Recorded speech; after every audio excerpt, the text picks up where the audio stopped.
Beer Guys Radio. Brian is making hand gestures. I am. Did you say I can smell it? Yeah. Okay. Or some. Yes, you're. Did you restart relatives. our router because it just did the little? Oh, I did flicky thing not. on us? Uh-oh. I don't know that it makes much of a.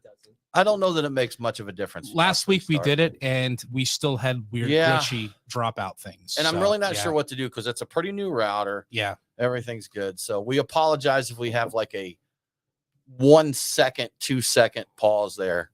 If you're a podcast, if you're checking this out and then you catch the rest of the show on the podcast, you may occasionally notice showing behind the curtain here, Brian. Yes. Where it sounds like audio drops for just a flat second. And that's our router being a pain. Yeah, we have to look into that. We're investigating it and trying to figure out how to get around this issue. You would think that technical stuff would just run, but it doesn't work that way. Everything wants to we're not actively itself. paying Steve anybody Pete, for that, so that's why it doesn't just run. So cheers to Kettle Rock Brewing, Steve and Pete. Thank you so much for coming and joining us. We're about to drink a very crafty beverage here. So it's super crafty, hard Mountain Dew. I think I got watermelon here. Yeah, so it's going to be topical for our show start, and we're going to get rolling here. We have Chris Elliott. We have Rob Goldstein of Wild Leap Brewing. Guys, thanks for coming and hanging with us. We appreciate it. Happy to be here. Great to be here. Yep. We got a lot of stuff to talk about, man. They got a new tap room. They do. Spirits expanding, cocktails. They have beers. 900 different RTD cocktails right now. Sweet. That's 900. just I enough. counted. Yeah, close. Yeah. Just the right amount of kill, isn't that what exactly? It's not overkill. It's just the right amount of kill. Yes. Good stuff. Indeed. All right, y'all. We're going to get into recording the segment. If you have any questions, comments, suggestions, or complaints about Brian's beard, leave them in the chat. We'll be back in a few minutes.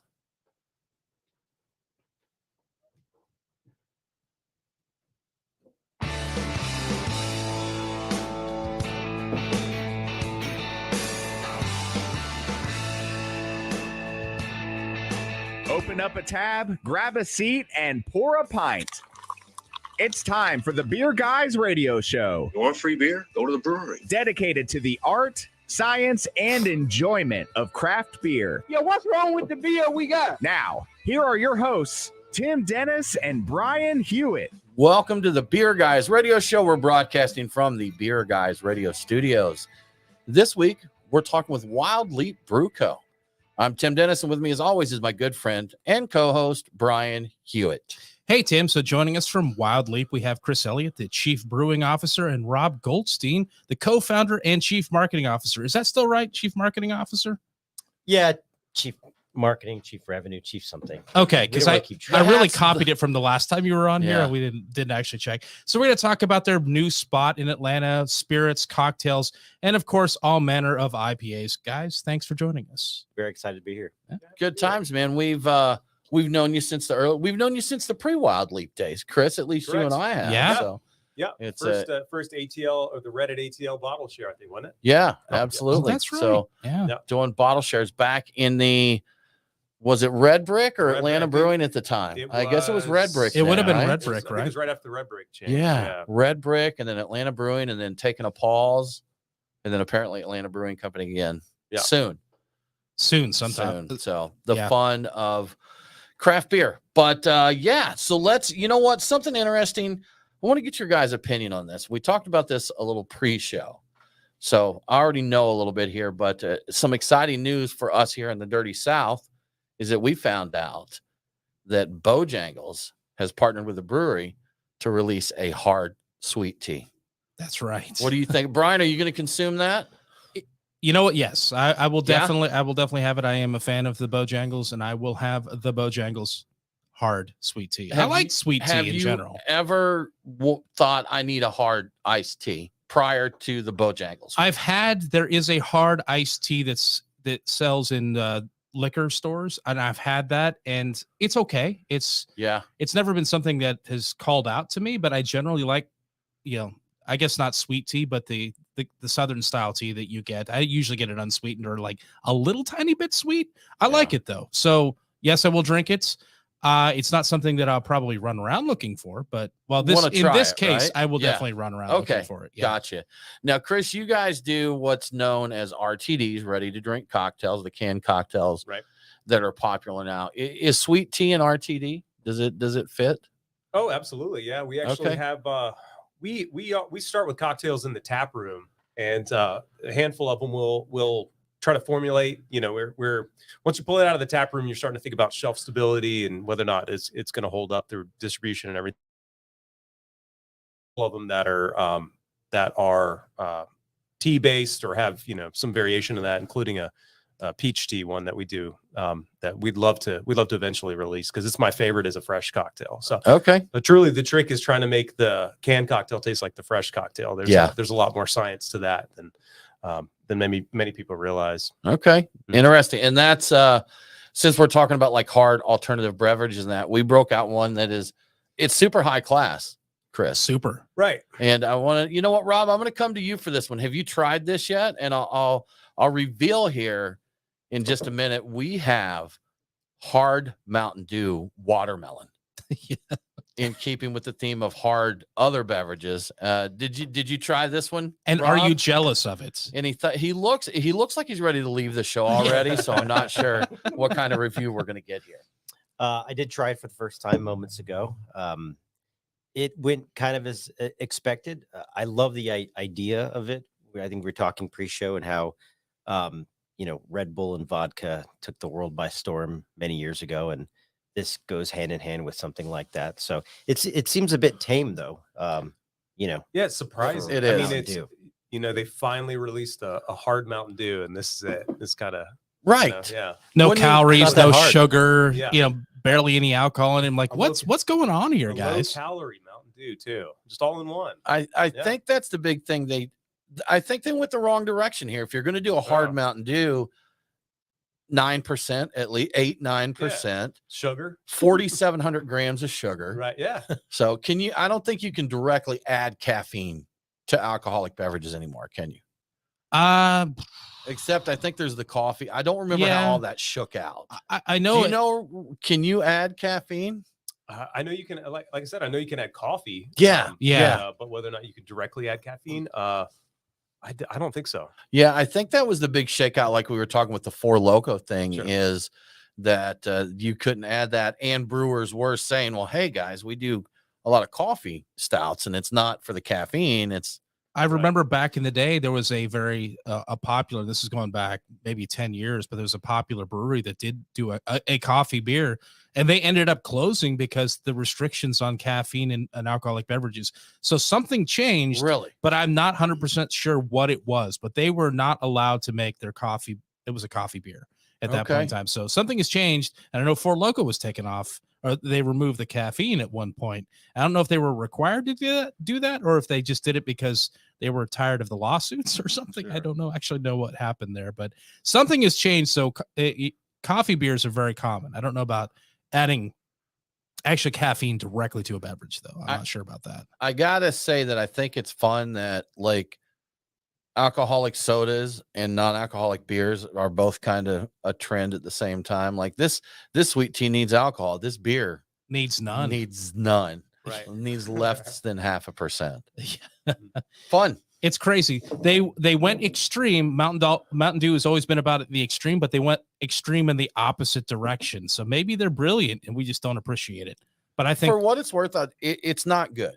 I mean, it's not anything that I don't want to drink this. And I will say this, back when we went down to Tallahassee, we had some natter days on the beach, and those were enjoyable. Yeah, those were fun for what they were. This, I just don't dig the flavor. Hang on, if we were on the beach, sugar sand, and all the heat and everything, and you were drinking that, I think you might have a different opinion. Though I got to say, there's something about the flavor wise that I don't quite care for. So I like the flavor of watermelon.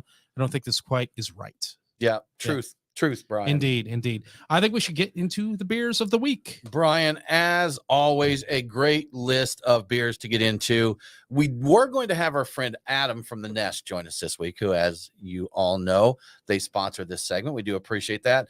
But big dinner this week for the Nest. So he's prepping for that. He said the restaurant has more food than it's ever had in it there. So, and those are always fun. The Brewers versus Chefs beer dinner. But if you don't make the beer dinner, then there's always good barbecue, wings, and plenty of beer there. So go check them out. But today, I don't know where we go from hard Mountain Dew, Brian, but outside of that, we do have some good wild leaf stuff to drink. So guys, we appreciate you sharing with us, bringing in some stuff to enjoy. And we've got birthday month Czech Pilsner. We have their Southdown Pina Colada Dippa. And that is one, guys, and we'll talk more your new Atlanta tap room, but that's from the Atlanta tap room, correct? That is for the Atlanta tap room. For the Atlanta tap room. Yeah. Cool. So good one. And Alpha Abstraction. This is volume 22. We've got a Truck Chaser Creamsicle Dippa, Espresso Martini RTD, Creamsicle Mojito RTD, and a Strawberry Mango RTD. Just enough to make it through the show. That's nearly enough beer for just us. Enough RTDs. Anyway. Absolutely. Yeah. O'Brien, you got some news to share with us today? I do. So the news everybody is talking about this week is the complete revamp of New Belgium's classic Fat Tire Amber Lager. The beer that's been the company's flagship for over 30 years. They've completely changed the packaging, but what really got people talking is a significant change to the beer's recipe. In short, it's no longer even called an amber ale, but it is also, I want to say, definitely not a lager like I've seen people talking about it online. According to New Belgium, the new ale is a lighter ale, and it could be classified as a golden ale. As to why the change, the prevailing wisdom is the decline in sales. Fat Tire was New Belgium's best-selling beer in 2019 and the number 11 craft beer seller overall in grocery stores and convenience stores. In 2022, Fat Tire fell to number 17 craft beer seller and their third best beer overall. So the other interesting beers that they've had, the IPAs, have overtaken it. So if you're interested in trying out the new Fat Tire, you may be able to find it now. But if not, it should be a complete rollout of it by mid-February. It remains to be seen if Fat Tire 2.0 will be a new hit for New Belgium or just New Coke. I think it's tough to take a very, very, very well-known brand and turn it into a different beer and call it the same thing. I agree. What do you think, Chris? Absolutely. Yeah, you can't. Fat Tire's classic. I mean, it's classic. It is Fat Tire. Retire the brand, or you need a spinoff. They could have given it a different name, is what I'm saying. Oh, well, we'll see how it goes. You are listening to the Beer Guys Radio Show. We're going to take us a quick break, and we'll be right back with Wild Leap Brew Co.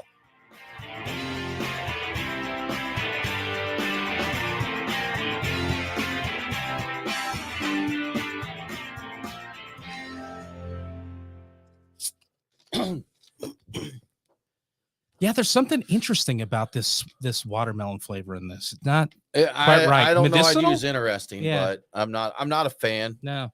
And you know what? I don't hate on these types of things just because what they are. Because I'll sit on the beach and drink Natter Days, and I don't care what anyone thinks. I just don't care for this one. Yeah. Have you had Natter Days? I'm sure I have. Yeah. I don't remember it standing out, but I do know people that said that they really enjoyed it and crushed a few 12 packs. You know what? And as we all know, sometimes it's situational with what you're doing. We're down on the beach in St. George Island, Florida, beer festival, breeze, sea air, hanging out, and someone just happened to open a cooler full of Natter Days. So cooler, like a very large cooler. Very possible that all of that impacted how I perceive the Natter Days. You know what? Now that you say that too, there was so Modelo came out with I can't remember what it's called, but it was they took regular Modelo and then it had I think it had orange, grapefruit, and lemon or something in it. Okay. And it was surprisingly phenomenal. Okay. I mean, it was just one of those where I wasn't expecting that at all. It's a kind of a fresh shandy or something like that. Yeah. And it wasn't sweet. So that was a surprising thing. I don't know how the Natter Days, I can't remember the Natter Days, but it was pretty sweet. Yeah. Yeah, it was a sweet one. This one is actually pretty, it was dry. It was just like they just added a little bit of the fruit. It seems to me like it's really difficult to capture the Hard watermelon Monster. flavor. Hard Monster. So Bob says he has been seeing that Monster is going to go hard. It's going to be 8%. 8% Monster. Yeah, So what that's about where the- Mountain Dew that's should have it. went. That's where they, Yeah. And Yeah. but what's the energy part of it? That's the question. I don't know. How You are know they what? gonna do energy without caffeine, and how are they going to get it approved? Is going to That's it. Yeah. Yeah. I We've think you can got- still add guarana to it, even though guarana is effectively a caffeine stimulant. I think it's classified differently. I'm not 100% sure on this, not a lawyer. Not But a lawyer. I think you can sneak that in and you can achieve your stimulant effect legally without actually adding Actual caffeine, like Yeah. distilled or isolated caffeine or whatever they do in labs where they do that stuff. Yeah. There's now you can have a Red Bull and Monster, mix them together, and that can be a cocktail now. A cuvee. It's hard Red Bull. Why even mess around? Just yeah. We actually have an NA beer from a company called So Beer. Yeah. That has it's vitamin enhanced. So I don't remember what all is in it, but it does have. It's got electrolytes. That's what plants crave, Tim. It is. And yes. I'll tell you behind our curtain. So when you go to do something, formula for certain types of items, anytime you're about to brew it, and there's a list of there's a lot of stuff in there in the vitamin realm and everything else that would all have to be submitted as you would have to confirm it's actually a TTB approved item, right? Before you can add it. Yeah. And if it's not, you would have to submit it to the TTB and say yes or no, and and they're pretty strict on it. So right. It'd be.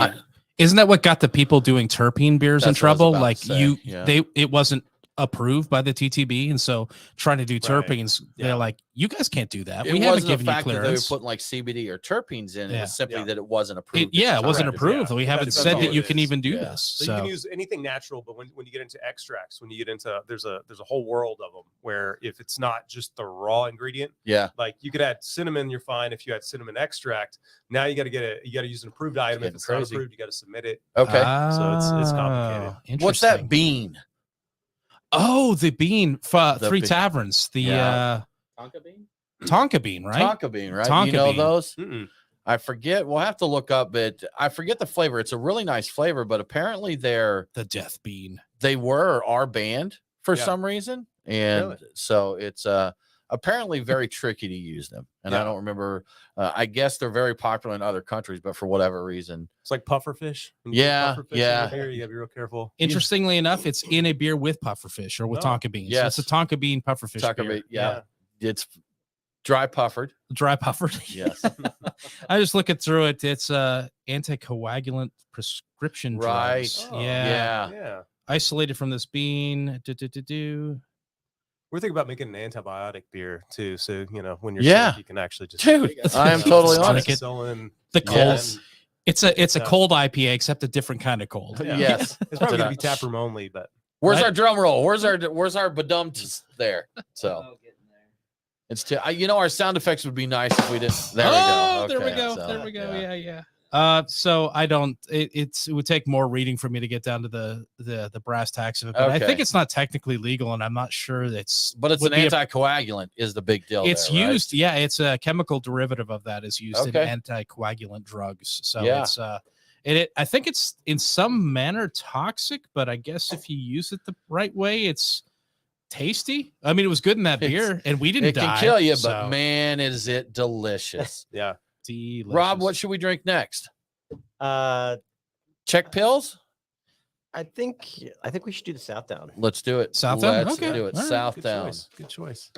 Thank you. 2 cans for the table? Yeah. Why don't you go ahead and get us one more, sir?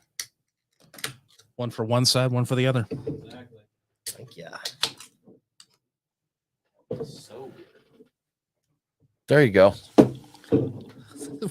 It's like, what do you want to drink next? Oh, I'm sorry, it's Mountain Dew. Mountain Dew. You got any more of that watermelon dew? Baja Blast. Thank you. Yeah. Is there a hard Baja Blast in there? Yeah. Okay. And Code Red and the original. The original was the one I picked up driving somewhere. I got out of a convenience store. I'm like, well, I'm taking this into the studio. I forget what the that was a tall boy too. Yeah, it was a big one too. Yeah. Which is interesting. It's like, well, it's only 5%, but this thing is like 32 ounces. So like, we know what's going on. Yeah, we know. Yeah. Basically like that's only, what is that? Only a medium-sized fountain drink these days. 64 ounces is a large fountain drink. Yeah.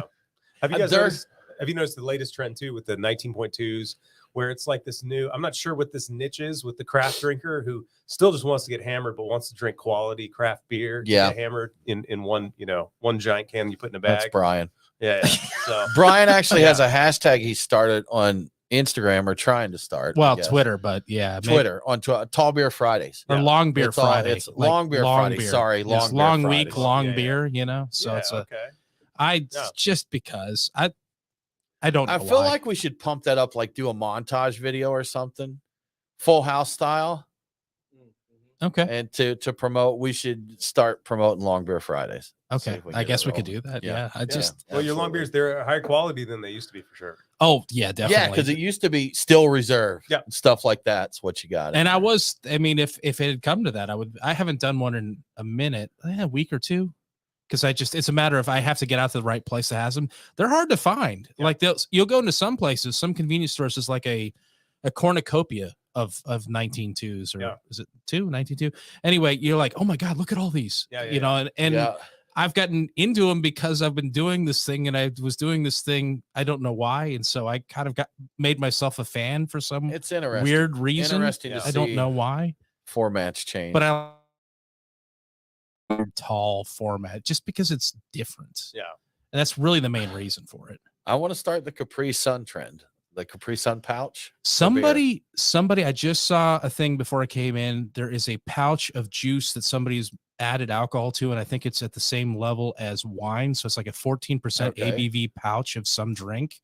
And I don't remember what it is. The packaging is available now. So now we see it from the packaging companies. So you're starting to see just new packaging designs, their options. So I want Capri Sun Lambics. We've got a box up there from Primitive Beer out in Colorado. Yeah. And they do Goose's lambics and that, but they do a still lambic bag in a box. Yeah. Brew does that as well. We saw Barrique, okay. Yeah. Oh, yeah. Yeah. I'm a fan. I'm a fan of the still lambics in a box. But the Capri Sun still lambic? Just yes. Put a straw into it? Yeah. I'm on board.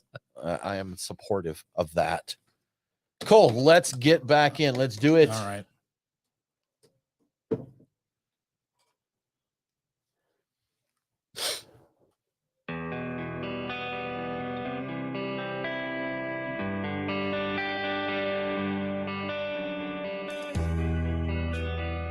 Follow the Beer Guys on Facebook, Twitter, and Instagram. What in tarnation? Now, back to the Beer Guys Radio Show.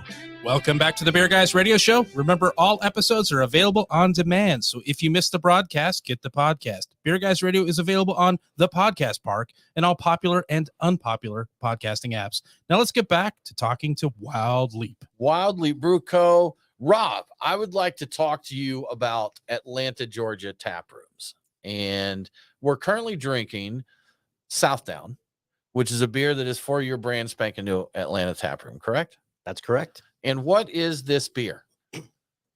It's a pina colada double IPA.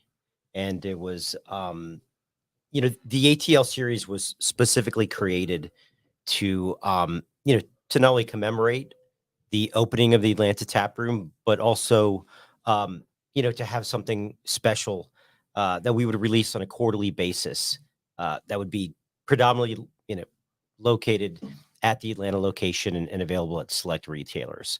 And if you look at the can artwork, part of this was to be a little bit mysterious. If you've been to the Atlanta tap room yet, there are these massive wall murals that pay tribute to the history of the building, which is the old Norfolk Southern headquarters and had been, since the early 1900s. It has some elements of that. It has various iconic buildings throughout Atlanta and, of course, some of our animals that are parts of our brand and just really great pops of color. So the background on this can is actually the giant, the artwork for the giant murals in the tap room. So the idea was that people would drink this beer and enjoy it. And then when they came to the tap room for the first time, they would be like, oh, I know that, recognize right? that. Yes. I see that. Okay. And you can actually just you can keep the can if you need the address. You just kind of right there, put the can right in your cup holder, and just in case you need it's a map. It'll guide you there. Yeah. Put it in your cup holder without it being opened, FYI. Yeah. So, but yeah, very cool, guys. And, speaking of your location there, how long have you guys been? A month-ish here in Atlanta? Going on a month, yeah. Okay. Right before New Year's is when we Alrighty. officially opened up. Gotcha. And location there, you're basically a footbridge away from Mercedes-Benz Stadium. Fantastic view of the big, the huge stadium there. If you haven't seen it, it's a pretty architecturally, it's a pretty interesting building. It's a really cool building. Yeah. Unquestionably sponsored by Mercedes-Benz. That is without question. Yeah, so no doubt there, but great location, pre-gaming or what have you there, but not a typical location for a brewery. We have our little brewery districts around Atlanta, our little pockets and that. So probably know the answer here, but why did you guys choose that location?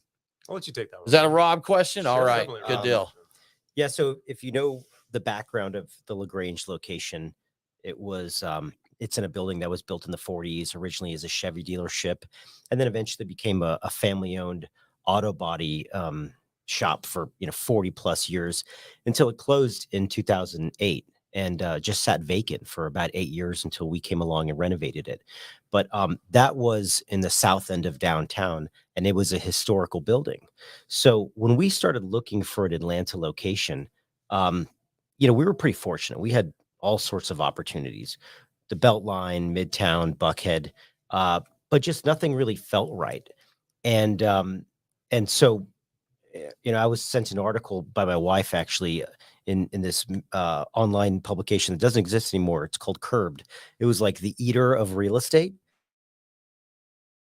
You know, Tony Wrestler from the Hawks purchased this land nestled in between State Farm Arena and World Congress Center and Mercedes-Benz Stadium and wanted to turn this into this massive entertainment district. And, we reached out to the person that was quoted in the article and said, hey, we're Wild Leap. We're, from LaGrange, Georgia. We're interested in speaking with you guys about potentially locating a tap room in there.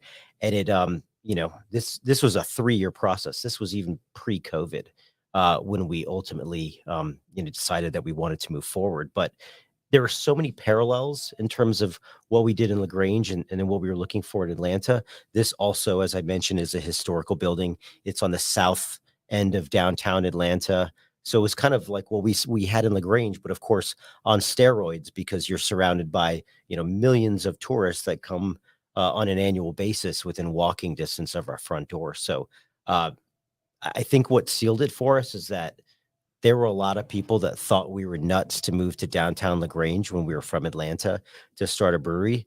And there are also people that said, why would you locate a brewery in downtown Atlanta? Like, that is a scary place. Like, makes no sense. Go this way or go that way. And that kind of sealed the deal for us, that we understood the vision that Centennial Yards was, and to be the anchor tenant on a $5 billion development, it was kind of a dream come true. And, it was a challenge, to put it lightly, to get through this process of opening our doors. And like I said, we've been through COVID, we've been through the great supply chain crunch of 2021 and 2022. But, the end result is something that we think is pretty spectacular and people are going to absolutely love. I was going to ask which one took longer to open, the original location or the one in Atlanta, and I think I might already know the answer based on what you were saying. Yeah, it was Atlanta. There's a lot of similarities in terms of setbacks and such. When we were starting Wild Leap, we got told no hundreds of times when we were looking for investors.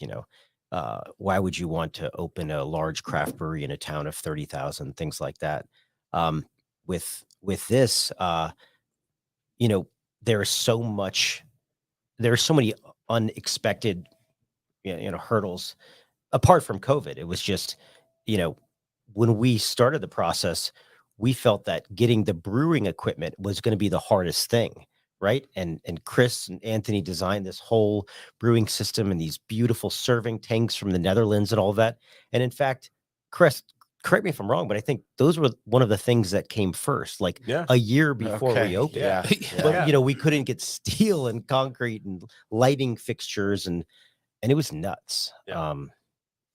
It was tough. Yeah, but I remember seeing friend of ours, Anthony Story Time Construction, but he was talking about, building materials and how if you want to do a project now, you can do it, but just know you're going to pay for it. Yeah. That it's not inexpensive. We had people actually tell us that they've never seen in their entire career, they've never not been able to get something, just some tiny small piece that they just needed to complete the project. And I said, I'm out of options. I've looked everywhere I could possibly look, and I just can't even order this stuff. Right. So we've had plenty of change orders just to kind of to deal with that, that have set us back quite a bit. I saw a meme that a guy posted like a fake one or for sale ad. And he's like, want to trade 3, what is it? 8x10 is the standard, like plywood sheet, something in there. But he's like, for 2010 or newer Corvette. He's like, don't try and shortchange me. I know what I got. I know what I got. I know what I got. I know what I got. And you know, at least you don't put eggs or chicken wings in your beers because that would really knock the prices out of the park seriously, right yeah. So can people expect anything new or different out of the new location as opposed to going like to the original in LaGrange? Obviously it's a different distance for them traveling, but what's going to be different? Yeah, that was something that you know, through all the delays, we had a lot more time to think about. How do we make this unique, right? We've been so fortunate in a sense that people drive from all over the Southeast to come to Wild Leap and LaGrange. And so they've become accustomed to, you know, the kind of events and festivals that we throw. I mean, this weekend, we're doing a comfort food festival in LaGrange, and we estimate 2,500 people are going to be there this weekend. Okay. And we've really hung our hat on the fact that we consider ourselves really good at you know, activations and such. Now with Atlanta, it's a whole different have this giant outdoor plaza that can accommodate 2,500 people. What we do have is still 16,000 square feet and 2 levels of, you know, really unique offerings. And then that giant pedestrian bridge that literally starts from our front doorstep all the way to, you know, to the fire department across the way. That's going to be open in a matter of days, and it will be open container on there. So in terms of being able to activate for Atlanta United matches and things like that, it's going to be amazing. So still be doing very large events, but we're not going to be carrying those like food festivals that we do in LaGrange over to Atlanta. It's going to be all new stuff and very event driven as well. Okay. I did see the bridge still. There was a fence there. There was a fence. Yeah. It didn't necessarily stop people, but it wasn't super busy there. I like that it's a bridge directly to the fire department. So when they get lit at your place, they go directly to the fire department to deal with it. Correct. Yep. You're listening to the Beer Guys radio show. We need to take a break, but we will be right back with more from Wild Leap.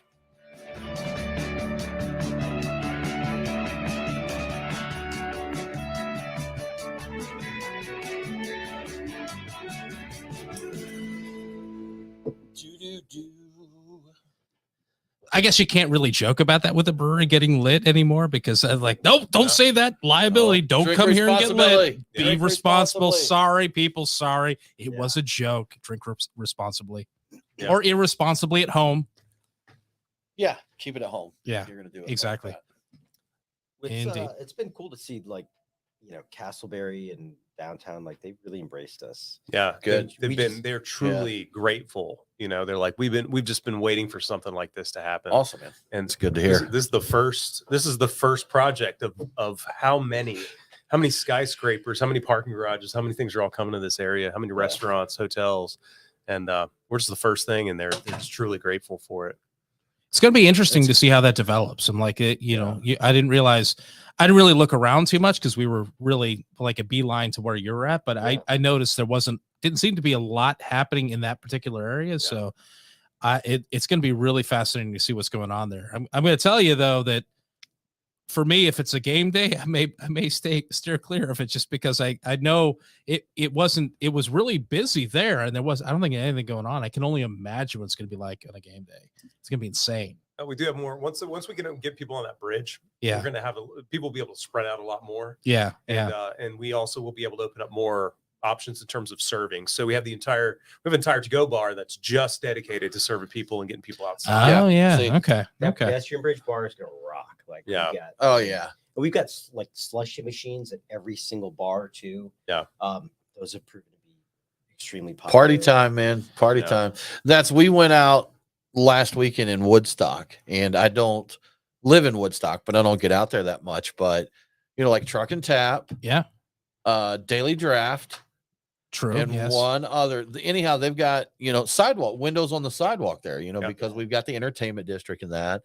There's a couple of them. I've commented a couple of times. I'm like, I kind of fell in love with my town all over again because like, man, it's all right down here. All it took was being able to drink while you do it. You could walk into Stout Brothers, and there was a bar across the way from Stout Brothers that isn't even a beer bar, but it's like I forget what it is. It's a popular taqueria maybe or something like that. They had a window. You can get cocktails there and avoid the line. So I saw 4 or 5 different places, and somebody was asking on social media just today, is the bar crawl dead? And I'm like, I didn't respond, but I'm like, dude, it's not dead if you go to the right spot. Walking the party district, the entertainment district, open container with all these windows open. People were walking around, going to different stores. Yeah. People had drinks in their hands. I it was think fantastic. I think that simple thing really makes a place, and it's not just the drinks, it's kind of the closeness of the people, right? That the having a bistro table on the sidewalk, sure, where you can hang out, you walk by and you're just kind of looking in, and the bartender's like, hey, got any questions, just let me know, as he's polishing his bar there and stuff. You go down and grab you a bite to eat and you're back out, there's music playing and stuff. It's just the overall environment is great. That's one of the things that COVID showed us is the absurdity of the liquor laws. Yes. As soon as they relaxed it, I mean, I remember we went to San Francisco for a conference. Yeah. And the parking spots all became outdoor patios, and they had tables out there. Yeah. And it's just what we've been doing up to this point has been so silly. Yeah, it is. I think I'm going to go out on a limb. I think we could single-handedly save all the malls in America. Container and every walking around Town Center Mall. I think that'd be a good one to start with. Just absolutely allow people to bring back the arcade. It'll change everything. Give us bring back the arcade, give us some drinks. But also everybody bring your camera fully charged, because the violence is going to be so entertaining. Because drunk people are so great in malls, so great. But see, I would go to a mall. I'm going to shoot you down, Brian, because you're being one of the Karens that keep stuff from like this happening. Yeah. And when people. Yes, it's going to be based more. All right. I don't remember the name of the town, but there was a town in Georgia that opened up like the hours you could drink and allowed it in the downtown area. It just got violent. People were fighting and scrapping and everything. And they're like, all right, you just lost your drinking privileges. Yeah.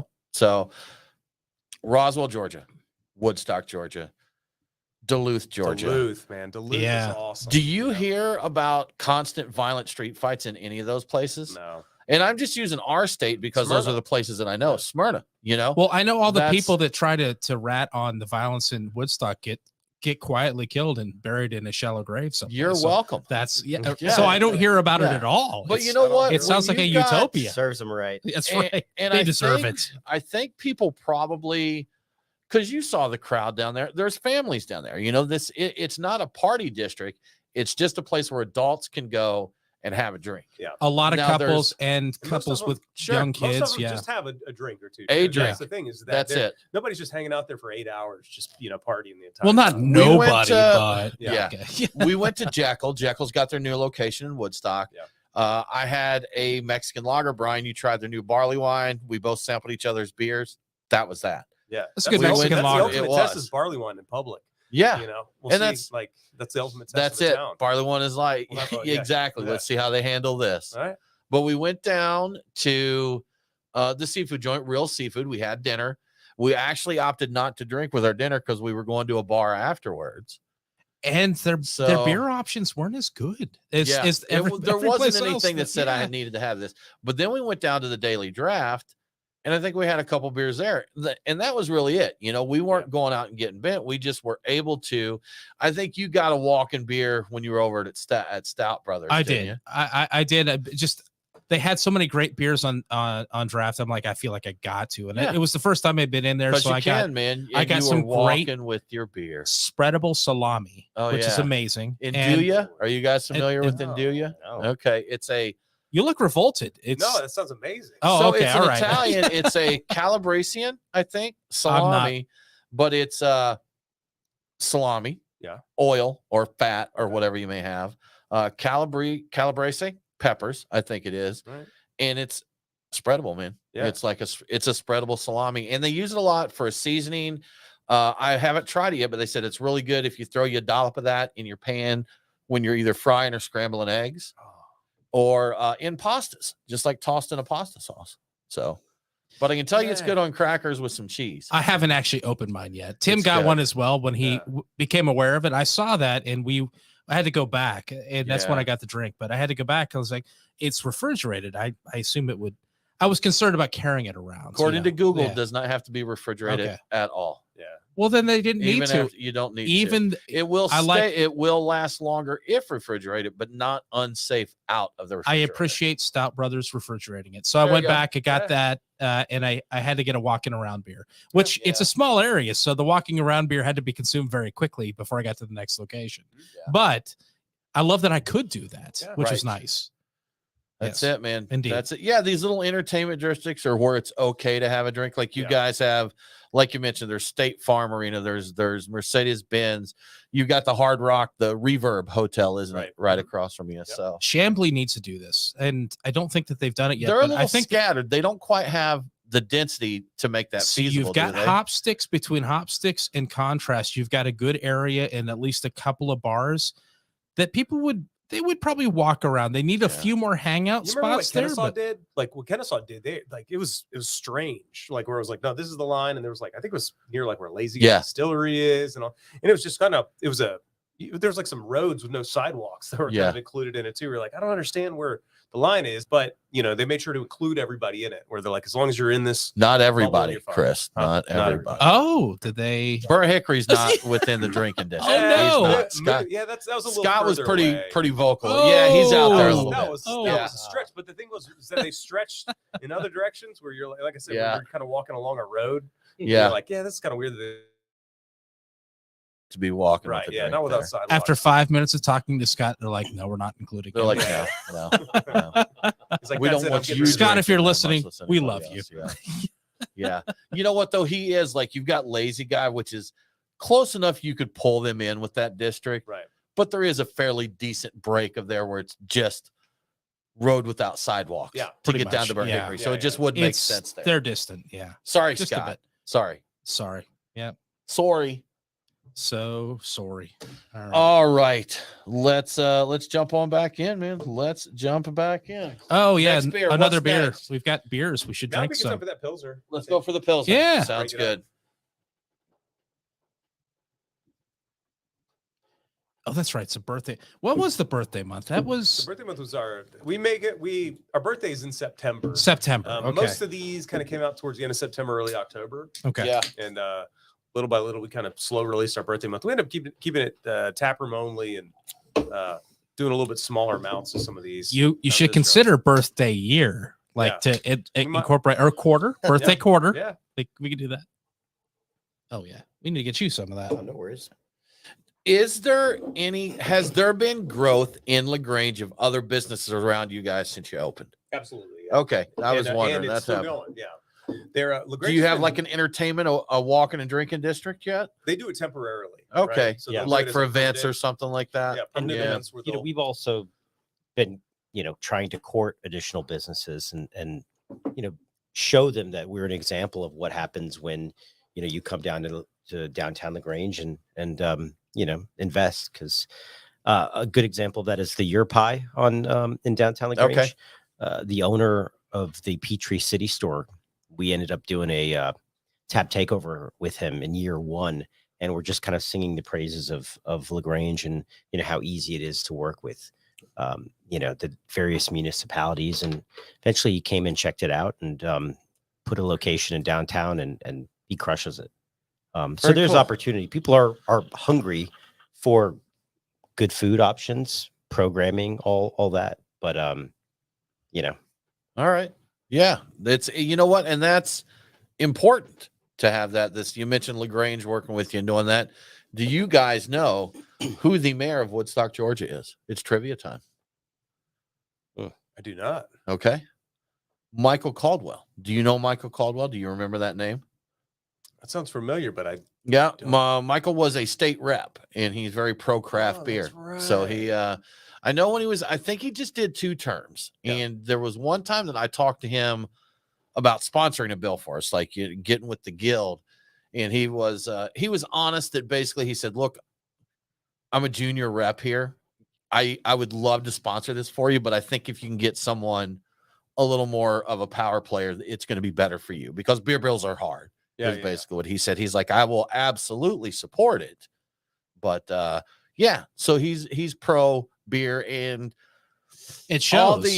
Woodstock is very beery. Well, even the people before him, it's always been good, good about that. So Yeah, we're all right out there. It's all right out there. Wasn't the original? Wasn't that original build? What was it? Was it HP 60 or 63 and then 85? Yeah, I think. Yeah, 63 was that. Wasn't that a Woodstock rep? Is that the tour one? No, it was Mike. Yeah, that was the tour one. The 63 and then the 85 was was the actual tap sales. Yeah. one. 63 was Senator Six Pack. Hunter Hill. Hunter Hill. Hunter yeah. Hill was there, and Where's he at? I thought he was somewhere over your way. I forget now. I don't think he was. We had him on the show. He came in the studio when we were Yeah. down in Buckhead. You know, I saw him at various events around town too. In that time, like I don't think he ever got. Did he ever get elected? Or Hunter Hill? Was he senator? Oh yeah. Didn't he? Yeah. Did he? You have to be a senator to sponsor a bill. Oh You yeah, can't fair sponsor point. one if That's a you're good just like, point. hey, I want to sponsor this. Oh, he ran for something else. Did he run for Governor, I governor? think. That's what Yeah. it was. That's what it was. Yeah. My knowledge of local politics, not so good. But I learned more following beer bills and chasing beer bills and that. Yeah. So that really taught me. I didn't like all of what I learned either, to be quite honest with you. Imagine. So, oh well.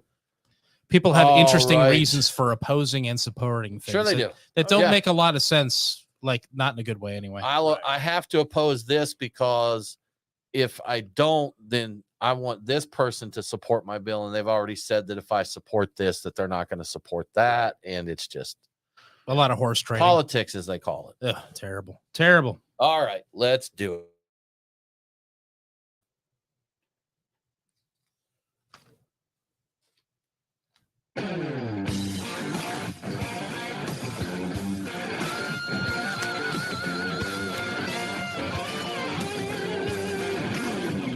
Follow the Beer Guys on Facebook, Twitter, and Instagram. Now, back to the Beer Guys Radio Show. Shake it back. Welcome back to the Beer Guys Radio Show. I want to give a quick shout out to our newest radio affiliate, KDWN 720 AM and 101.5 FM in Las Vegas, Nevada. Catch Beer Guys Radio on KDWN every Saturday at 6 p.m. Let's get back to Wild Leap. Wild Leap Brew Co. We would like to talk spirits with you some, and this is a interesting topic in the beer world right now. It's a hot topic in the beer world, spirits. And just a real quick shout out to our friends at Ironmonger here, who our studio is inside the brewery. Yes. They've recently added some spirits in the form of cocktails right now in their tap room. So if you're in the area of Marietta, Georgia, come by and you can get you a beer and a cocktail. It's going to be good. Or either or. You don't have to get the beer and the cocktail and we together. sampled. Yeah. They have a tequila, a whiskey, and a gin right now. More to come. And this is batch one. They're dialing in, but we got to sample there. Good stuff. Indeed. So, again, talking about here at Ironmonger, they're adding it to the tap room. We're seeing so many other breweries that are adding RTDs, seltzers, this and that.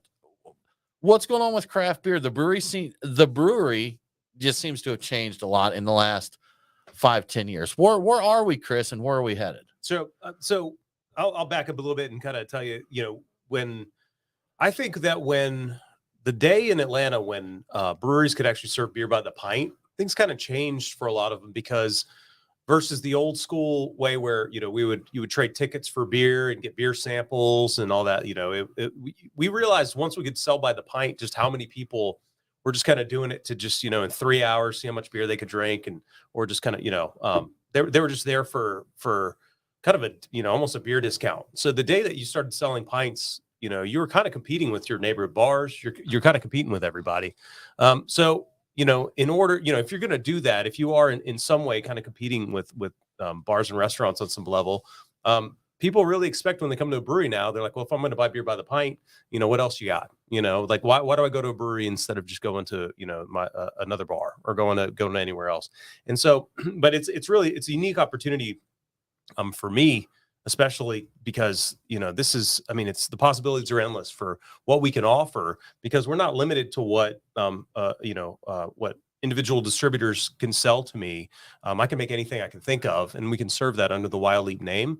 And so we're talking, when I say everything, I mean, we are now doing, we've gone beyond beer. We're doing wine, we're doing cider. We're doing, all of our cocktails are ready to drink cocktails as well as fresh cocktails. And a dizzying array of all sorts of stuff that we're doing.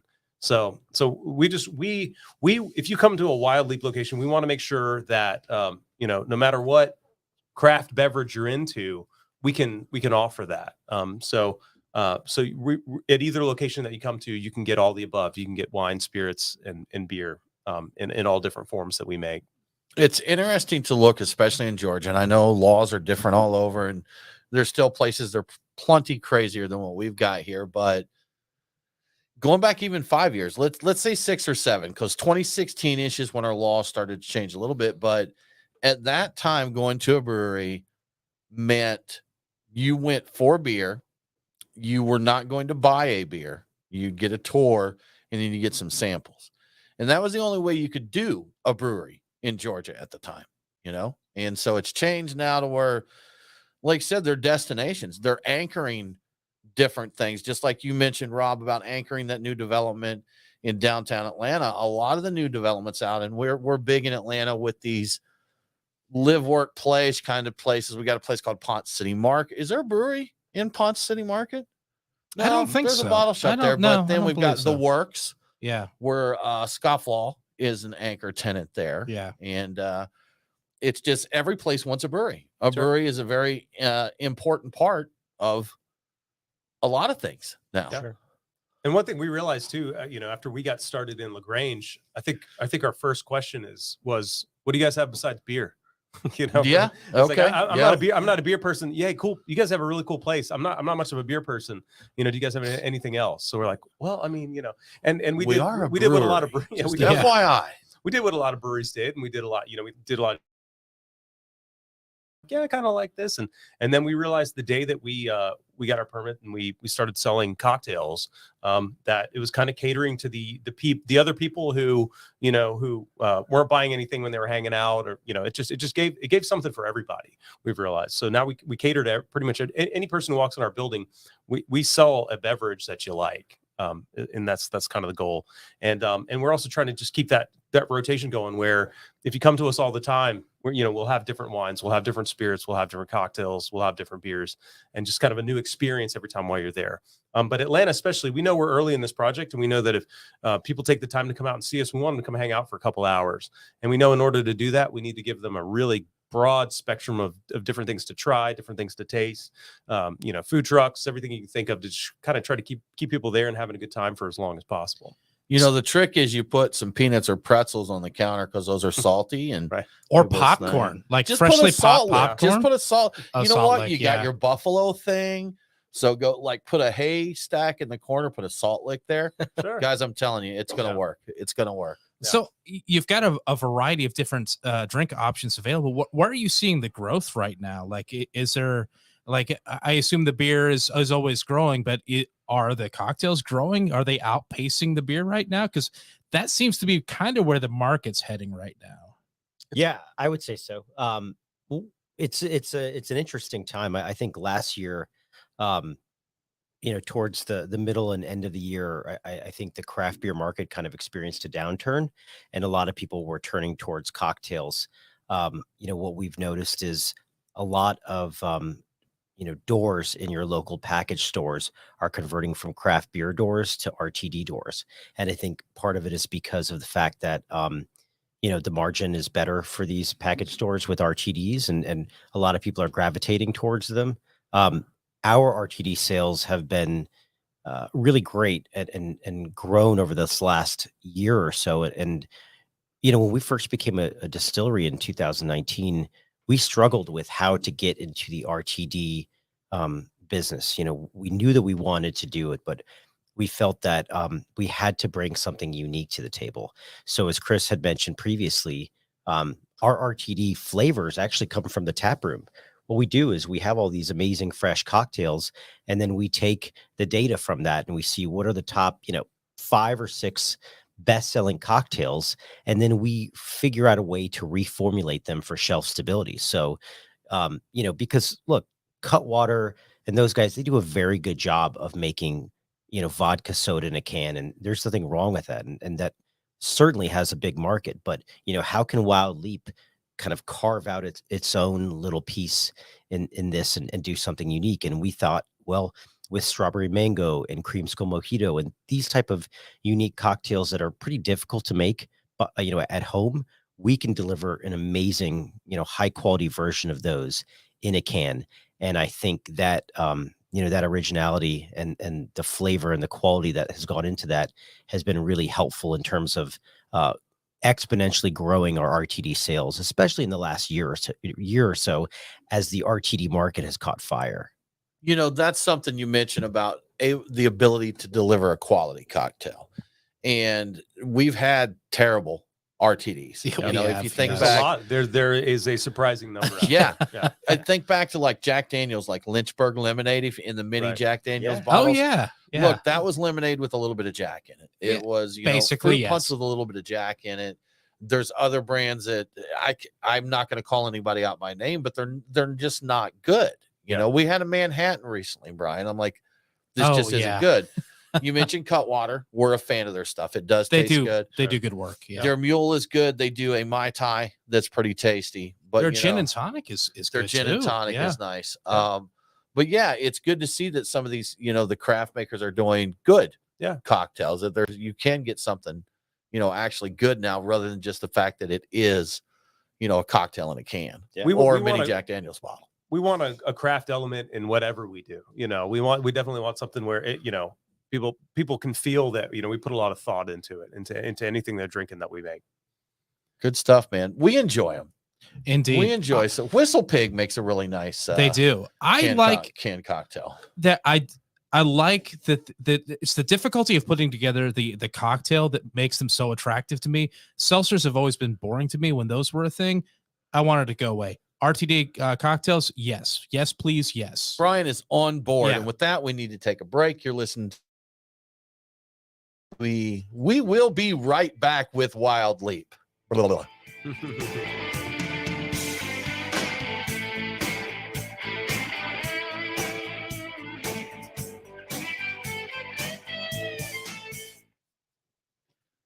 We will be right back is tough to say if you're trying to run it out fast. I wish I could remember what it is, but it's purple something that Scottish people apparently can't say. And I caught a YouTube video that and they just purple toupee. No, it's not. No, it's not that. But they had a few guys try it, and it just falls to pieces. They just can't make it happen. I don't know if we'll have time in the show, so I'm going to ask it now. Espresso martinis, you do one.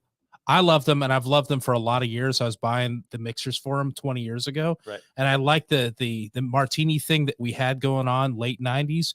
Is that coming back, or is it just the espresso martini that's having a moment? Do people want martinis or just espresso martinis? I will say that we had been working on the espresso martini for the better part of a year, and it took forever to get it right because we've tasted so many that are not good. But again, it went back to, we had a killer espresso martini in the tap room, and we kept, trying them side by side as they were being reformulated. I do think that espresso martinis in a can are here to stay. I do also believe that there will be additional martini iterations.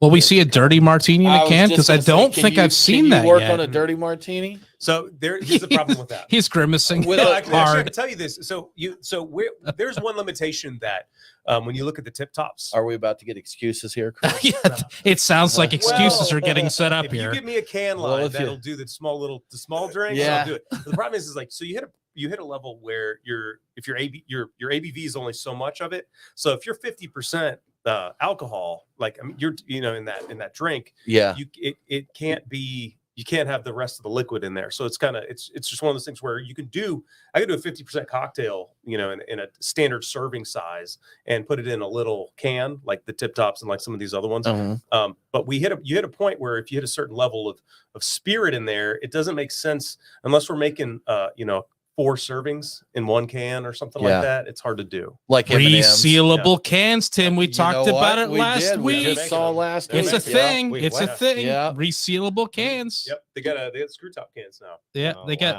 got some sort of a widget. The lids fit on standard cans and canning lines. Yeah. And it's like a flip thing that does a full seal. And they somehow are able to reseal them. But they're astronomically expensive. Yeah, that's I was thinking that had to be crazy expensive. But cocktails are already so spendy. No big deal, right? Yeah, right. to get it done at a high level and have the margins. All right, I think RTD now. It's very hard. So creamsicle mojito. There you go. I'm gonna run and use the facility. Creamsicle mojito, Yeah. Brian. That's what we're getting into. Yes. A mojito. But yeah, we tried to do an old fashioned, and the problem with the Okay. old fashioned was Yeah. we're like, well, to do a 12-ounce version of this and have it be Okay. 2 servings. Yeah. It was only 10% alcohol. Okay. So Yeah. it's just hard to gotta have a lot of water to fill up the rest of the 12 ounces in there. Makes sense. I actually really never thought about that with cocktails. It's a little different the way that works. We tried a lot of different flavors, and Yeah. and a lot of them didn't work. Yeah, we've or it tasted amazing and was too expensive. We realized things like key lime. Dude, were- that is crazy good. Yeah. Holy crap. I mean, It's amazing. if you put rocks in a glass and poured that over it, I would never know that it's a can. That's really good. Yeah. This Damn, is I- this is the hardest because getting Yeah. orange juice to taste like orange juice is something shelf stable. Yeah. And we say, you have almost a year of shelf stability with this guy right here. Okay. And Good it's stuff. so hard to get that Mhm. bright orange. And then like the touch of mint. We tried so many versions of that where the mint was overpowering and Yeah. it tastes like It's like toothpaste. toothpaste. It's like how you go Yes, from that I've been toothpaste there. to like Yeah. buttermint, toothpaste, buttermint. You're like, how do Damn we- it. Yeah, Can't yeah. get there. So Would you like a glass of ice for your Coke or your cocktail? I got to drive to LaGrange, so Okay. I'm Not good, me. But All right. that is my favorite in a can. That's good. And honestly, dig that, y'all yeah. should try the strawberry mango too. Okay. We will. Um, Hey, Nate, would you grab the strawberry mango as well? We're just gonna go crazy. I had my first night, I think, since we did RTDs the other night, where me and a neighbor sat and I came over to his house and I thought we were gonna drink beer, and he was like, "Man, I just bought a ton of your cocktails." Thank you. I was like, "Okay, cool." He just cracks one open and drinks like the whole thing, and then he's like, "Go ahead, drink yours." So I'm like, later we're like 6 deep, and I was like, I've 6 never deep? drank this many of my cocktails before. I was talking to Justin. Justin's our head of sales today, and typically December and January and even February is like a horrific time for RTDs. Yeah. Not the espresso martini because we specifically created this to also be a fall and winter friendly cocktail. Oh yeah. But the sales right now for strawberry mango and creamsicle mojito are like off the charts, and it's like we've not planned for this, but I mean we're like many pallets deep in the negative on these things. It seems nuts that you say this time of year is bad for cocktails because I haven't had that one yet. Oh, I think that especially around the holidays, I am more given to indulge in cocktails, especially the more interesting, more exotic, fruitier. There's the whole tiki thing when it's warm out, but then there's a whole other scene of cocktails when it's dark out already. It's dark early. There's the Christmas lights. Anything. I've got it. Yeah. Yes. Trend-setting RTD. You do an Irish coffee, and those little packs that you smack them and they heat up. Oh, That's what the label is. don't they have cans that'll cook the soup in the can? Yeah. I think I've seen that. So before. that's what you get. You get the Irish coffee, and then you tweak the can, and you're welcome. yeah. Yeah. You're welcome. It will be so inexpensive to do that. Did everybody have some of this? Did you want some of that? Yeah, no, I Okay. got to drive, but All right. that's my favorite canned cocktail. Oh yeah. Yeah. Okay. That's really good. I enjoy that a lot. Yeah, I can't even tell you how many. And you're times. right. The mint, the first time I wasn't looking for it, and I got the orange and the cream. But taking that second sip, the mint's there, but It it's isn't not overpowering. buttermint or toothpaste. So Yeah, that's the thing, and you never That's want really good. You never want the toothpaste orange juice combination, which is right. Why this is a Oh crazy- yeah, I didn't even this is think a about crazy that. cocktail. But Yeah. this started out as one of our bartenders he was making a mojito, so he muddled the mint, and then he just threw an entire orange slice in there and just ground it down. And it All was right. part of the drink where he actually mixed it up and then filtered it out. And it was in that it took all of that. It took all that zest and everything else to really make it that bright and that kind of really tasted Yeah. exactly like a creamsicle. It's Yeah, it's like this is there's a touch of the orange peel in there, the Yeah. zestiness of that, and the little bit of the mint together. That's a really really nice combination. That is well done. That's good. And And that's shelf not stable. typically one I would pick up. I would have No. gone for something else, but I really really like that. I drink Yeah. it for sure now. So But strawberry mango sells better because it's less exotic. That's another. I love interesting strawberries lesson. though. Yeah. Yeah, it's just I would never pick up a creamsicle mojito. It doesn't sound appealing to me, but the taste is amazing. Right. But strawberry mango, it's pretty straightforward. People understand what that is. So that's another kind of lesson that we've learned is that, definitely keep it simple, stupid. Like don't try with some crazy, name because people aren't going to get it. Just call it what it is. Untitled Art. I think you had a can of their, but I think that's their thing is it's like, Bomb Pop. Thank you. Bomb Pop Sour. Yeah. That's what we've got here. Yeah. And there's something to be said for just strawberry. People love strawberry, and Thanks, sir. I think it's as you well know, like trying brewing, it's a difficult flavor to capture in a beer. It's probably difficult to capture in a cocktail and have it taste good or real. Yeah. So if you nail it, I love it. I know a lot of people do like it. I don't know of anybody who dislikes strawberry. I don't know any. I'm sure there are, but people can be indifferent to it. Maybe not their favorite thing, but everybody loves strawberry. So that's that. I can see that being just a no-brainer. Yeah. And I think you changed the cans. Weren't they tall, skinny cans at one point in time? We did, yeah. Okay. All right. We just these are easier to work with our can line. I was gonna say because they were, the eye catching, I guess, the other way around. But I never know what you're going for from a marketing standpoint when you go tall, skinny can versus the regular beer can. Maybe tall, skinny can gives you the illusion or the halo of health, maybe because it's a thinner can. Yeah. But I don't know. I don't know what the idea marketing wise is behind that. Yeah, I think that's spot on. That's the idea. And, at some point we've had probably 100 conversations as a team about this. And it was that this is a fully leaded cocktail. It's 10%, 3 ounces of vodka in this can. Let's not give the appearance that it's a healthy cocktail. This is the real deal. And that's why it tastes the way it does. So let's just embrace it. And that's why we switched to, the shorter can. That's why we changed the labels to make the colors even more vivid. Because it really sells it and helps you understand what it is that you're buying. I've seen some of those pre-mix like in the tall bottle in the 750s that they'll have like a block that says contains alcohol. Yeah. And I guess there was a deal where people were getting them thinking they were mixers. Sure. And they were pouring that and then throwing some tequila in there and getting litty. So you said fully leaded, 3 ounces. I think that this bear's paw, he should be giving horns. Like there's a paw he's not resting on then. Those should be giving horns. So I think you need to adjust that just to, little let people know this is serious business here. He's propping himself up after drinking. I was going to say, it's not resting on the ground. I'm telling you, could be giving horns. Can they do that with their big paws? An artist can make it happen. Conceptually. We don't need this to be realistic. That's a really realistic bear, but it's not a real bear, right, Tim? It's just art. They can make it do whatever they want. Fine. Cool, guys. So I think we're going to kind of wrap up our RTD talk and just talk about what's coming next. Cool. But is there anything that we have not mentioned you want us to make sure we do mention? I think the grand opening for Wild Leap Atlanta, which actually goes on sale tomorrow at 10 a.m. Tomorrow, Thursday? Yep. So with the illusion of radio, this is actually Saturday. Yeah, pretend this is Saturday. So just say they're on sale? On sale now. Okay. Yeah. And when is the grand opening? Say sold out. Sold out. That's it. It's sold out on Thursday. Sunday, possibly sold out. Sunday, February 26th. All right. You're having it. So your grand opening is considerably out from the actual opening. We're still building. We build up until about 11 a.m. almost every day. Oh, no kidding. Okay. And then we open back up.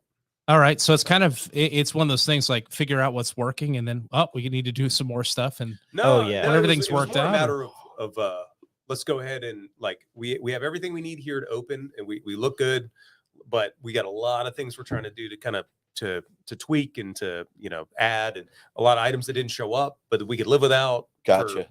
So I've always wondered about that, why people why businesses will be open but then they'll have the grand opening party like a month or even 2 months after the fact. It's like, why? How does it's a new trend that wasn't always didn't the used way, to happen, right? It is the norm, I think. Now you do open a little bit, get things going, and then boom, here's our grand opening. Well, we know that the grand opening should at minimum draw 750, 800 people. Okay. And we just, honestly, we don't want it to be a shit show. We Not want it to ready be a for that. spectacular experience, I'm going to say something. I'm going to think back to my buddy that opened a restaurant, and he had his grand opening, which was officially, other than doing like a media night, that was his first night actually in business.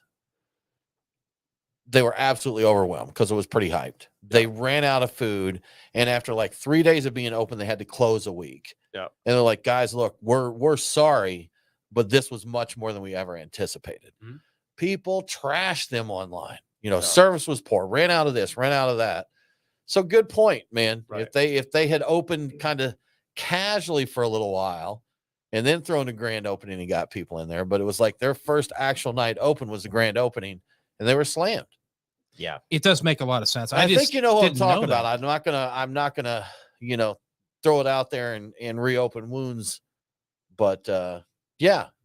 So, we're not officially open until like our last table and chair show up, right? From like any of the furniture. Like we got a lot of furniture. We can handle the people with the furniture we have now, but we got a lot more common. Oh, you do. So I have a quick question for you. I don't think we really have a convenient way to get it on the show, fit it into this. Sure. What do you think of the unionization? Oh, the Creature Comforts thing. Did you hear about this? No. Are we okay? Ooh. So the marketing director of Creature Comforts spearheaded a union, and I think it's called the Brewers Union of Georgia. Yes, because the acronym is BUG, B-U-G. Yep. So Brewers Union of Georgia. When did this happen? Like this week, earlier this week, or late last week? Late last week. I think it was like the 13th. So none of the like the C-level guys there have commented or said anything. Right. But I think they were either marketing manager or director of marketing is apparently one of the people spearheading it. And the comment was made that they wanted to start a union. Don't quote me on this because this is not verbatim, but it is going to get the spirit of the statement. That they wanted to start a union to help spread the values that Creature Comforts has for their employees. Right. And it is not a Brewers Union of Georgia open apparently to everyone there. Yeah. So it's a bit of an evangelism. Sounds like that may be one you need to digest and look up a little bit, huh? No, for sure. Yeah, I'd love to look into it. When did that drop? I never heard of it. You know what? I'll get you the links and stuff, but it was like I think it was like the 13th. It was a surprise announcement, and it was covered by was it the Red and Black? Is that the journal? Red and Black, the Athens paper one. The Athens. So it's going to kind of start in. They're kind of starting it in Athens, and then. You know what? I don't know. It sounded like what most of the news we heard was kind of the announcement information, right? And I guess it's going to develop right now. But it was. I do know someone made the comment, and apparently knows a lot more about unions than I do. But they asked who are they aligned with, because if they're just a standalone union, it doesn't have a lot of meaning. You've got to have, and apparently they are with the Food Service Workers of America or something along those lines. Again, don't quote me on that. I don't have the article handy, but it sounds like they are a branch of a larger union that is a well-established. So it does have some meaning to it. Yeah. Interesting. Well, I mean, I'd be crazy to say that, out of the 9,000 plus breweries out there, that they're all being run in a way where they're taking care of employees. As a matter of fact, we've actually become an industry where we've gotten that rap of a place where everybody just works themselves to the bone, with very little pay, and it's just, hey, you get the glory of being a brewer. Yeah, a lot of jokes about free pizza to do things. Yeah. Well, it is. It's become a meme or a joke. It's like, if you don't work in the brewing industry to make money, you got to love it or whatever. Yeah. So, and I follow there's one Facebook group, please run my entire brewery for minimum I wage. just heard about that. Yeah. Right. And it's funny. And they just post people's job posting, where they're like, get this, here, we need to do every single thing. And, we'll pay you, X. So tree fitting. But yeah, that'd be interesting. I'd love to learn a little bit more about that. Who else is involved besides them? You said somebody else jumped on. That's the only brewery that I've heard so far. It's just the employees of Creature Comforts, and then the union groups. So far, it's interesting that they formed a union with, and I thought this was interesting. I don't know a lot about unions either, to be honest. The employees formed a union within Creature Comforts for the entire state to spread the ideals of the company to other breweries, which Right. I'm like, that's a weird take on that. And Well, I I'm think- not sure if that makes actually- sense to people or not. I've worked for companies though, Yeah. that were independent or that didn't have any unionized employees, and their model was always, if you're doing everything right, when that opportunity to unionize comes up, people say why. There'll be no Like, benefit why? to Why it. would I do that? I love where I work. So that really is a good goal as somebody who runs a company. You should take such good care of your employees that they had no But then interest you in get doing cre- that. Yeah. Then you get creature comforted because you do it so good. People unionize to spread the word to others. That's very what is interesting. this, I think man? that's very interesting. I don't. It is. It's yeah. it's kind of like an interesting kind of. It feels like a missionary type of thing. Like Right. we have established the truth of how a brewery should operate. Yeah. We're going to send people into the field and convert them. And I'm not saying it's a bad thing because I think Creature Comforts treats everybody. They do well. They treat people well. As far as I know, they've done. I don't know of anything bad that's ever been said about I've them never that heard I'm aware anything of negative anything, from but any employees. like I No. think it's a really well-run company, and it's not necessarily a bad thing. It's just an unusual story. It's like an unusual It's take on it, and I don't know what to make of that. unusual. Yeah. We'll have to set and watch how it develops because it's a non-typical way that it's happening. Yeah. So It's not out of like desperation for within their own company, which is really interesting. yeah. I'll have Siri set a reminder for me to check on it in 6 months and see where it's at. see I'm where it curious. is. So I've never worked union. I've never worked a union job. All of my interaction with unions has been from the employer side as working for companies that use union labor on our jobs, on our projects. Right. I have never personally, from the side that I've been working from, had a positive experience working with a union. Right. It makes it very difficult to get things done. Sure. When you're working on a project level in that. So I realize that, the folks that are pro-union would absolutely hate my opinion. They would want to lynch me for it. I kind of feel like if you're unhappy where you are, don't work there. And if enough people do that, that company's either going to change their ways where they don't suck or they're going to go out of business, and on the flip side of that coin, I realize you may have some communities where that's not really an option. Right. So yeah, I realize it's a two-sided thing. Well, I worked for a large ice cream company. Okay. That was independent, and they started a new plant in an area that was typically union. Everyone who worked anywhere was union. So they hired a bunch of people, and they incentivized all their employees the way they did everywhere else. But the people did kind of what they knew to do, which was, as soon as we can, let's go ahead and figure out how to make this a union. And I remember it was a big fight where, a lot of people in higher up in management, they said, here, listen, let's all sit down and we want to show both sides of this. Here's what you get if you unionize. Here's what you get if you don't.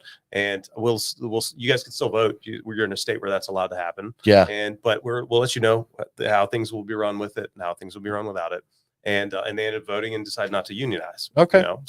They said and I always felt that they did a great job of incentivizing their employees. Sure. And they were a great model for me as we went forward to start a company of trying to, kind of take care of everybody and keep everybody happy. Right. So I'm afraid sometimes that things also happen where a company that was once great becomes not great. Yeah. And so people are there with tenure and benefits and this and that. They're like, I don't want to leave, know? So I realize there's a lot more to it than just leave or don't leave. But I do think, like, if you hire on somewhere and the pay is $12 an hour, right? You can't complain about it the next day if you take the job. Right. You have to be aware. And then someone may say, well, if too many people hear this, I'm gonna get so much hate because I know that I know the popular opinions right now. Sure. My opinions don't necessarily line. It really depends on the industry you're in and the companies you're working with. That's my thought. Unions have just never been relevant at all. I'm in IT. And I'm very far removed to a situation where a union would be involved. I'm an independent contractor, so if I could form a union, it's just going to be a union of me. Yeah. So, I can see on the downside that you're adding a level of bureaucracy that the employees are paying for, and they may well argue well in your favor, but they will also take some of your pay and make the company as a whole potentially less profitable, which will affect how things go forward. How that works out for a company, I think really depends. I think breweries probably, because I think that the ones that are good are already doing the kind of compensation that a union would be looking for.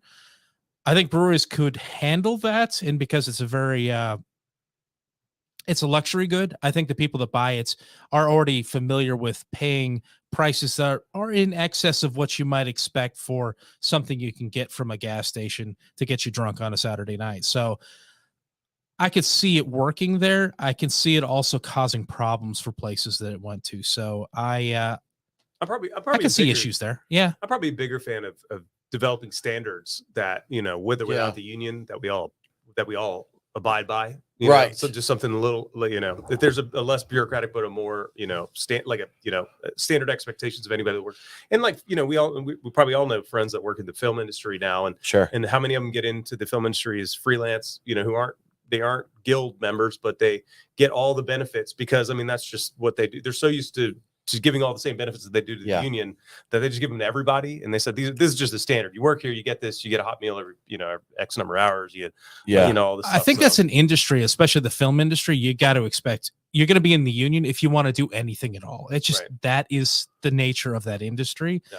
I actually could see beer going that way, and I'm not sure what the consequences of it would be, but I think beer already is inclined to embrace the general ideals of what a union would argue for. So I'm not sure it's entirely necessary either. Right. Socialist beer. I didn't say that. Lefty Brewing Company. Yeah. I mean, I think that there's definitely a lot of breweries out there that are exploiting people. Again, the free pizza dinners for a lot of manual labor and a lot of late nights that aren't compensated. But there are places like, again, Creature Comforts that are doing great stuff. And we'll see. We'll see what happens. Guess just like any industry, there's going to be companies that take really good care of people and companies that get their wage payment investigated by the DOR.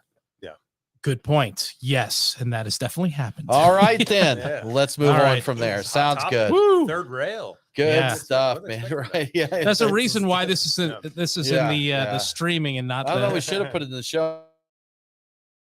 Maybe. Yeah. I don't know. Let's do it.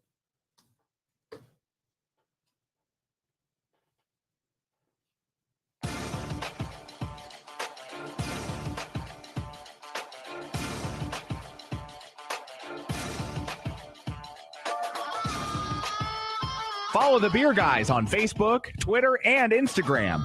Boy, that escalated quickly. That really got out of hand fast. Now, back to the Beer Guys Radio Show. Welcome back to the Beer Guys Radio Show. If you enjoy the show, please consider supporting us on Patreon. Just go to patreon.com/Beer Guys. Patrons get cool perks like Beer Guys swag and commercial-free episodes. Now, let's get back to Wild Leap craft beverages. I think that's what's on your website, right? Craft beverages. Is it changed up now? Okay. I believe so. I was going to ask that if it was Wild Leap Brew Co. still. Yeah. We got a handful. We're Wild Leap, and we got a handful. We're just Wild Leap. Yeah. All right. Good deal, guys. Well, I wanted to kind of wind down our RTD talk that we had there. We tried a couple of what you had here. We have the strawberry mango and a creamsicle mojito. And guys, they're both good. The creamsicle mojito is just banging. That's fire. I really, really like that. We're pretty proud of that one. Yeah. I feel kind of basic, but strawberry mango for me, man. Yeah. You I really do. Okay. Gotcha. I really have a soft spot in my heart for strawberries, and I love mangoes. So, you know what? That creamsicle mojito is really, really good. There's no wrong answer here, Brian. Yeah. There's no wrong answer. Chris, RTDs, again, kind of on the tail end of that. What are you guys working on? What's the next cocktail, or what's something you would like to? What's a cocktail you'd like to put in a can? Oh, we have so many that we've kind of been working on and tweaking, and I know we have. Let's see, we played with key lime. We played with our wild peach pie, peach tea. What else? We will soon be making the foray into tequila as well. Okay. Yeah. All right. Mm-hmm. All right. Little margarita in a can. Yeah.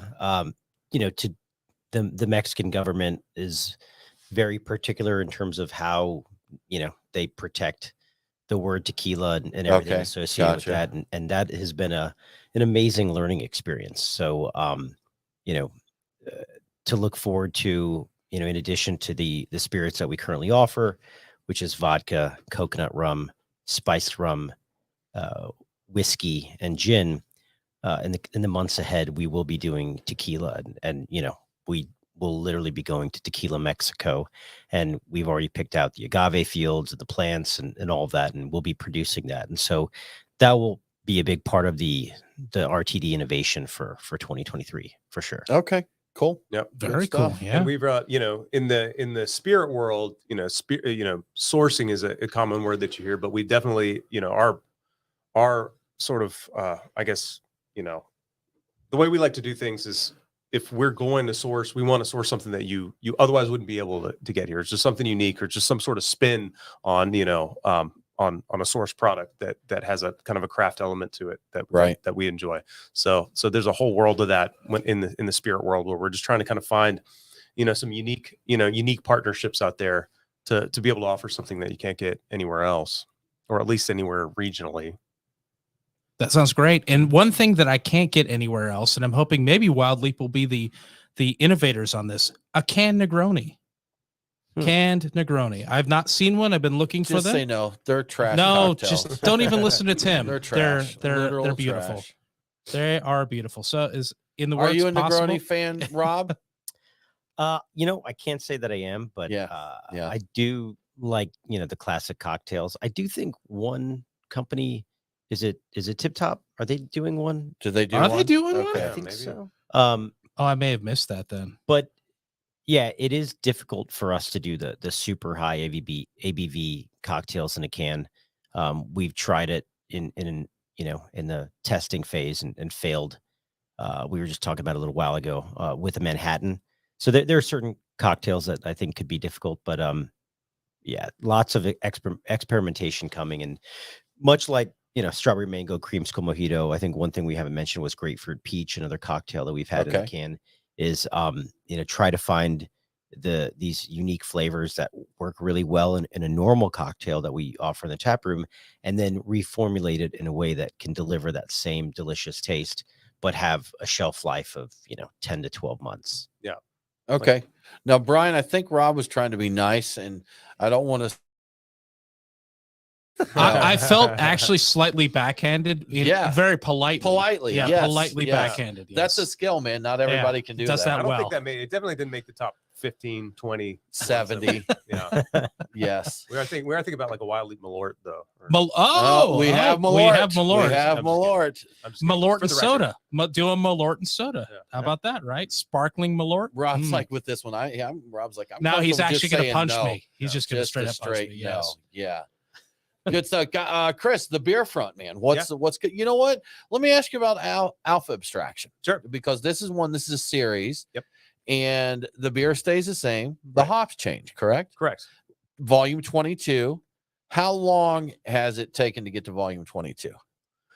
Oh, wow. So I think Alpha started sometime, I think it was kind of, was it mid 2018? Is that about when that started? Yeah. So we've been doing it since then. And to our fans and to the people that kind of pay close attention to a lot of Atlanta or Georgia beer in general, there's a lot of people they see it a lot. They see the Alpha all the time. They hear people talk about it. And they're like, "Gosh, how high are they going to go? Are they going to get into the 1000s?" But the amazing thing about this series is that there's so much development in the hop world right now that to me, it's got no point where it's like, well, we can only do 6 alphas a year. What are we going to pick? It's like, gosh, I don't know. I have like 15, 17, 20, hops that I'm considering this year. And I've got to pick 6. So, so every year it's like, well, maybe we'll do those again next year. But then the next year, there's a whole bunch of new stuff to go then. Right. So we actually started a series we call our Side Base series, which was a taproom exclusive series that we did for a while.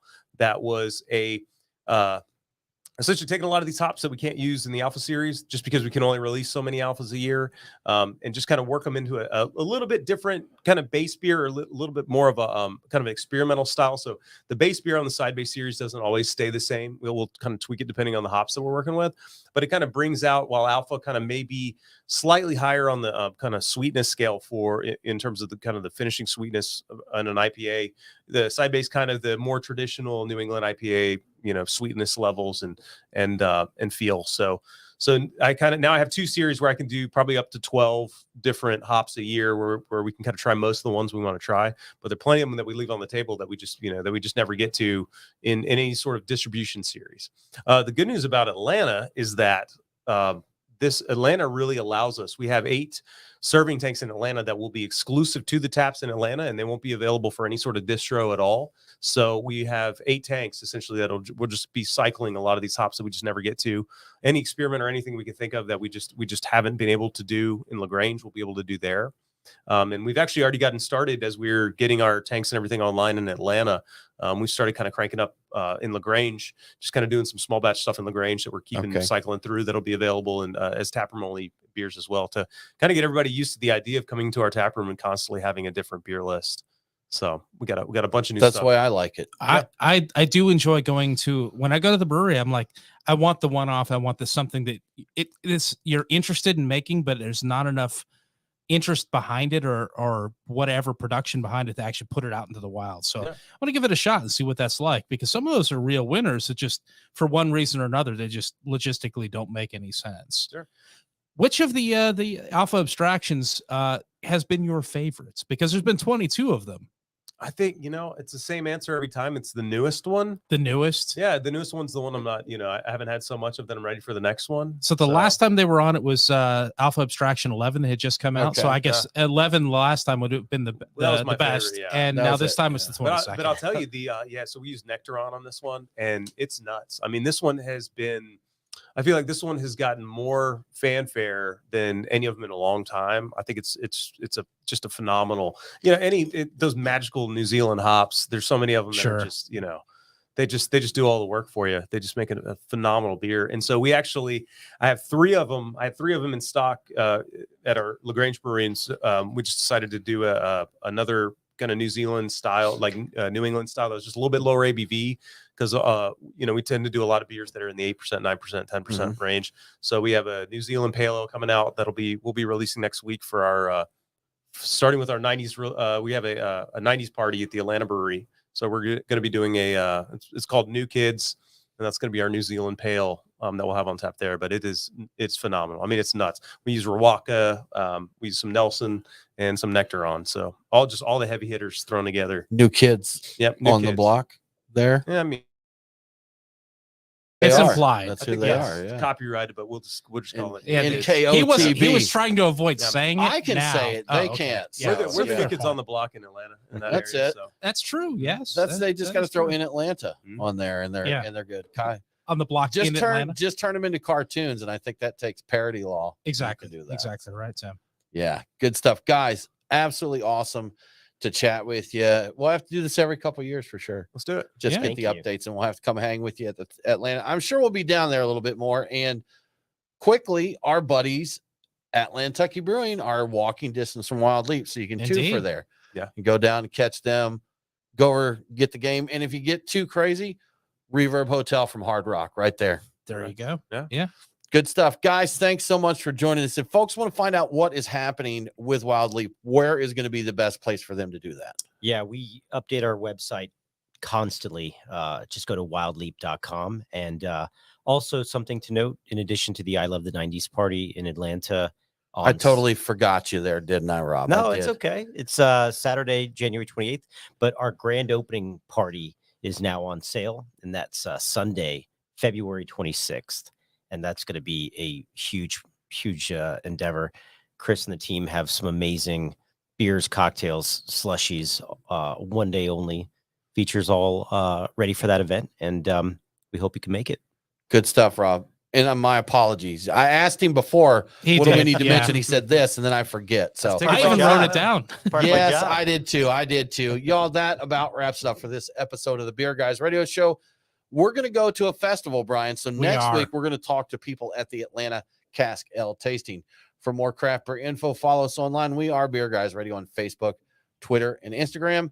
Have a great week. Thanks for tuning in. Don't forget to drink local. Cheers.